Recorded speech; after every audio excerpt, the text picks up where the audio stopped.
Outra coisa também, eu sei que a gente precisa passar para a Rússia, mas o assunto de petróleo a gente quer espremer o máximo aqui, porque esse assunto mexe com a vida de todo mundo, né? O relacionamento do governo Biden com o MBS, Mohammed bin Salman, na Arábia Saudita, a gente percebe que não é dos melhores, né? E agora teve esse corte da Arábia Saudita aí. Isso pode impactar a economia e o mercado de petróleo? Como é que você enxerga tudo isso?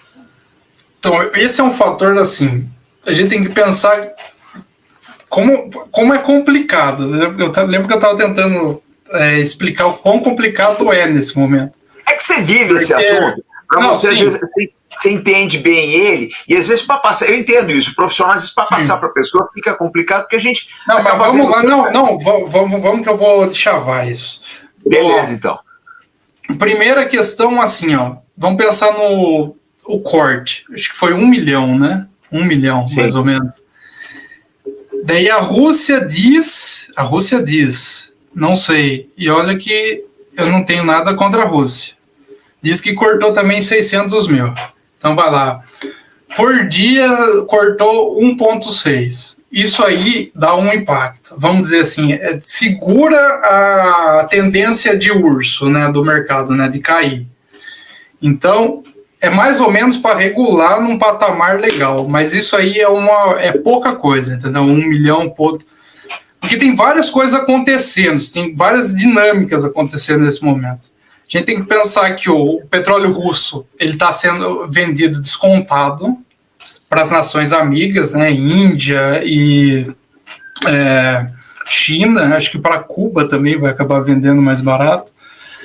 Não é um desconto tão grande assim também, o russo não está vendendo por $50 enquanto está 70, mas tem um desconto ali que então empurra para baixo, pensando naquela questão do equilíbrio do preço, empurra para baixo.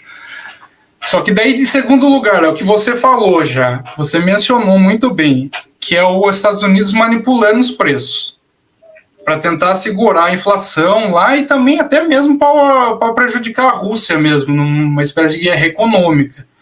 Quer dizer, a máquina de guerra russa ela depende consideravelmente, né, das rendas petrolíferas. Então, se o preço vai para 110, a Rússia está conseguindo vender, então é uma boa, né? Tipo, para a Rússia, né? Então, segura para baixo. Ali numa média ali, que é o que o break-even, né? O que consegue pagar da indústria do xisto, né? Com a 70 eles conseguem operar sem prejuízos. Tranquilo, assim, porque eles têm que pagar dívida. Baixar muito o preço também tem esse problema, né Túlio? Você vai ter problema com a competitividade do xisto, né? Sim, é um problema. Por isso que sempre tudo, qualquer ajustezinho pende para um lado e para o outro. Então, às vezes, uma alteração de $5 assim pode ter um impacto profundo para algum país. Outra coisa também que eu acho que está segurando o preço do petróleo, que já está saindo aí relatório aí de tendência de recessão econômica, né, no coletivo Sim. ocidental, né, como um todo. Né? A Alemanha parece que já está, né, em recessão. Sim. A zona do euro parece que vai entrar em recessão. E tem previsões também para os Estados Unidos entrar, não esse ano. Eles vão conseguir segurar, mas talvez ano que vem. Mas daí muita coisa muda, então não dá para saber. Mas tendência de recessão, o especulador já dá uma segurada já, né, nos futuros. Né? Quarto fator também que pode influenciar, eu acho que é os resquícios da pandemia, isso aqui pensando na China. Porque a China, esse ano ela abriu de vez, né? Tipo, meio que decretou o fim do lockdown. Porque pensa assim, uma área da China, uma região, ela entra em lockdown. A gente está falando às vezes de uma área que em tese é pequena geograficamente, mas é 40 milhões de pessoas. Então é um país que está parado, entendeu? É uma loucura isso, né? Mas impacta diretamente. Às vezes uma área que é densamente manufatureira na economia, né? E que acaba impactando aí pela falta de determinados produtos, né, Túlio? Sim. Então, são vários fatores, assim, para a gente pensar. E assim, daí eu jogo aqui uma questão sobre o preço tá 70, assim, que a gente meio que concorda que tá meio num valor baixo. Que a conta meio que não fecha, sabe por quê? Se a gente pensar no mercado petrolífero de 2014 até agora, 2023, foi um período de valores, assim, só olhar o gráfico, né, histórico. É um período, essa janela é um período assim de altas baixas, mesmo de valores relativamente baixos, comparado a períodos anteriores, por exemplo, a década de 2000, e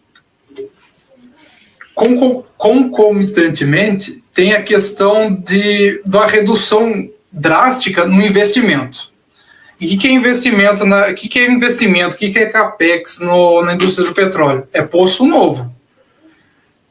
O poço ele tem um limite de exploração, e daí, se tem uma retração tão grande assim no investimento, no médio e longo prazo, vai chegar a um ponto que pode surgir uma crise de oferta.